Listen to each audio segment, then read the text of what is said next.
We are back with our show, our weekly show, the show where I don't stress, the show where I don't think, the show where I just be. And today we're talking about 3 important questions that you guys have. As always, this show relies on you.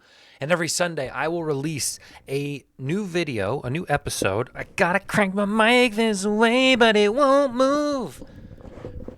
I got a new PC and I readjusted everything. I don't know if I like the lighting. Something's not quite as sharp as it once was. I don't feel like, but you guys can correct me if I'm wrong. I had to recreate all of my overlays and things, so I do feel a little cramped here. It's like I need to bang this way, bang this way, sit up a little straighter. There we go. That's better. That's something. It's an improvement at least. Make sure you guys are commenting, asking me questions, because I can't do this show without you. And if I can't do it without you, I have to do it with only me. 24 views last week, pretty low. 4 comments. I guess as far as a ratio goes, 1 out of 6 people who watched this commented. I suppose I'll take that. If this someday gets 1,000 views, having, oh gosh, quick math, 150-ish people comment, that would be pretty massive. So maybe 1/6 is a good ratio. I should be thankful.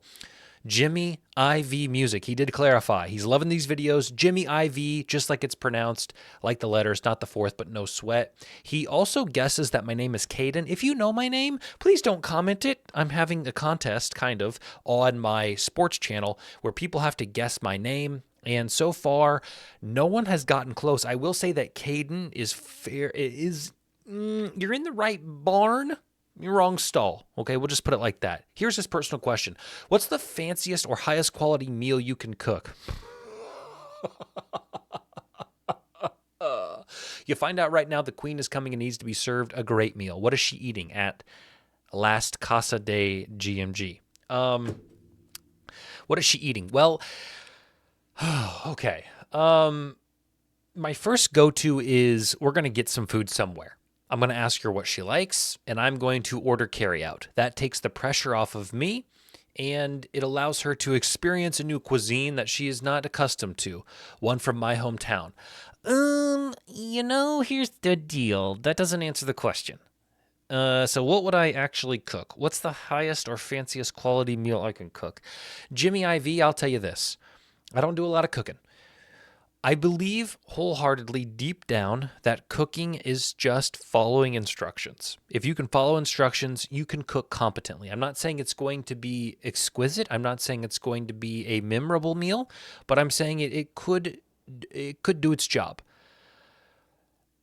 Now, if I was forced to actually cook for the queen, I would ask what she would like. Or maybe I'd give her 2 to 3 options. At that point, I would find a recipe online, and I would do my best to get the highest quality ingredients and then follow the step-by-step instructions. That is what I would do. Now, in terms of answering your question, because I feel like every time I do these, I never actually answer the question. I always give kind of a roundabout description of track B instead of going down track A, which was laid out for me. I can make spaghetti. I could make spaghetti. I'm sure I could whip up a good stir fry. If she wants French toast and scrambled eggs, I'm your guy. Outside of that, I don't trust myself to cook a steak to the correct preference to the exact preferences of someone. I could probably make a pizza. I don't do a lot of cooking, Jimmy. That's the bottom line. I love going out to eat. It's one of my favorite parts of life is just going somewhere and paying someone else to bring you hot food that you can enjoy. And you don't have to do the dishes afterwards. So if you are searching for whether I'm a good cook or not, the answer is no. The answer is just flat out no. We actually have, I'm going to come back to this one. Because I had to insert my own question because we only got 2 actual official comments and questions. So while we're on the subject of cooking, this is a hypothetical that I am going to bring to the table because this is something I saw and it flabbergasted me. This is from Erin B., who ironically has a cat as her profile picture, and you'll see why. This is for a restaurant I saw on Yelp. It said food and service was okay. The main problem was that while we were there was a mouse running around the dining room. I alerted a server, and they didn't really care much until mouse came back around and ran right towards the server, who then smashed it with her foot. Pretty crazy experience. They ended up giving us a $10 credit for our meal. Tried to get a photo of the mouse, but it's very blurry. But there. Now, why didn't you take a photo of it after it had been smashed? It feels like you could have zoomed in as far as you wanted. Anyway, here's my hypothetical question for you all. And what shocks me about this. What's the highest number of stars you would give a restaurant whose food and service was okay if you saw a live mouse running around the dining room floor? This lady gives it 2 stars. Aaron, you know 1 star was an option. I don't know how Yelp works. Maybe 0 is an option. Maybe a half is an option. 2 stars for a restaurant that had a live mouse, which the waitress stomped on to kill in front of you. Dinner and a show. 2 stars? 2 stars. In my opinion, that is incredibly generous. I would have given this 1 star, and I'd like to know what you guys would say. Now, I asked some of my friends this, and they said, most places have mice.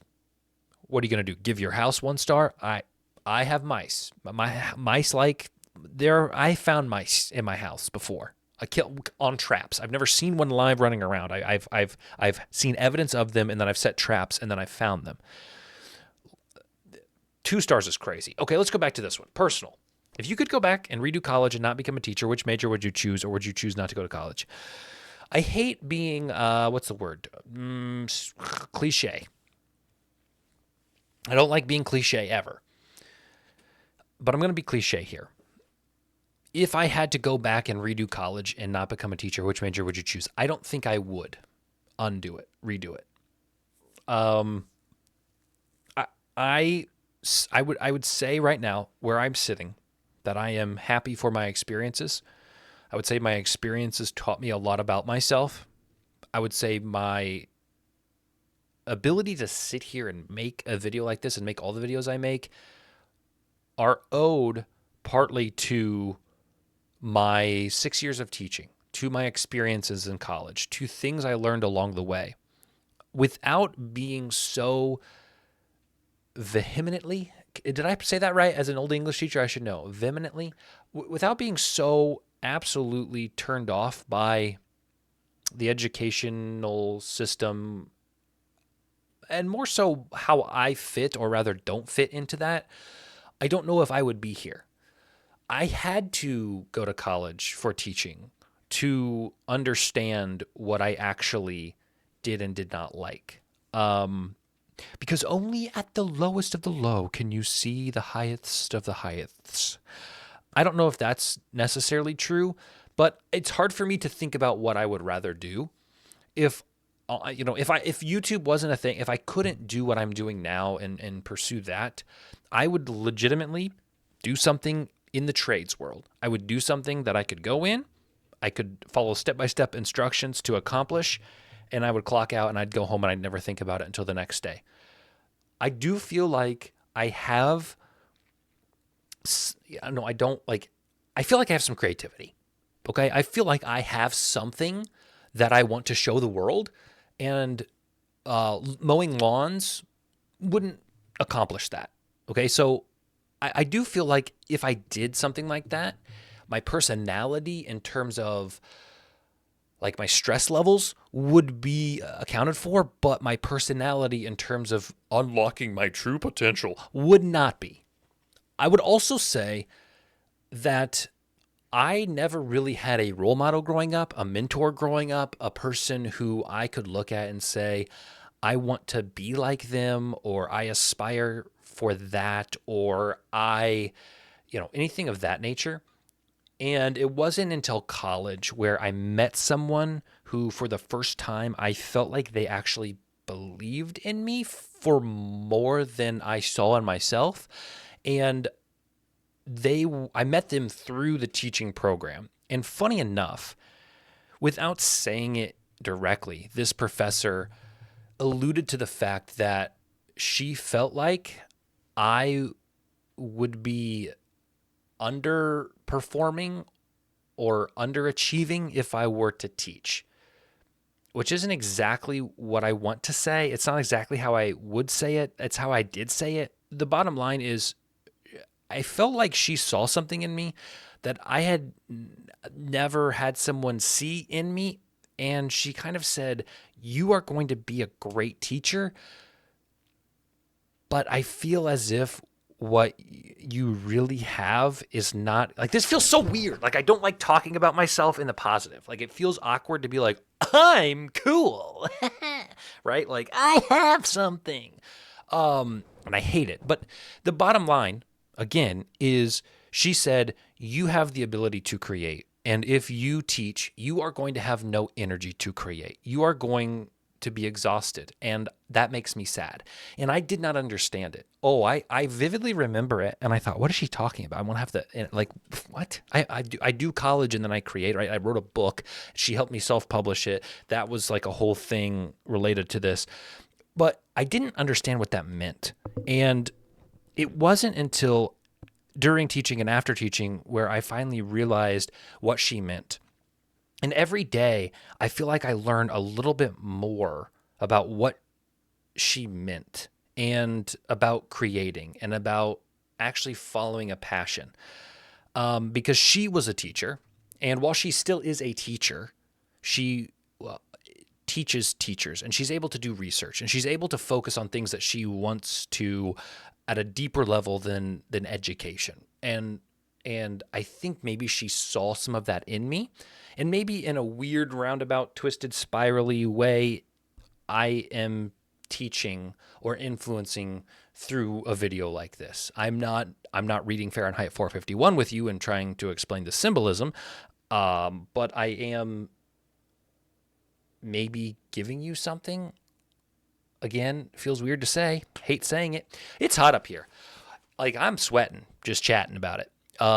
So that's that, ladies and gentlemen. Please comment below if you want more questions next week. And I would like 3, a personal, a moral, or a hypothetical. Thank you all for your kindness and your love. And I'll try to fix this because I just don't know if I like how this looks right now. But we'll get it figured out. I promise. Share this with someone who you love, please. Love you.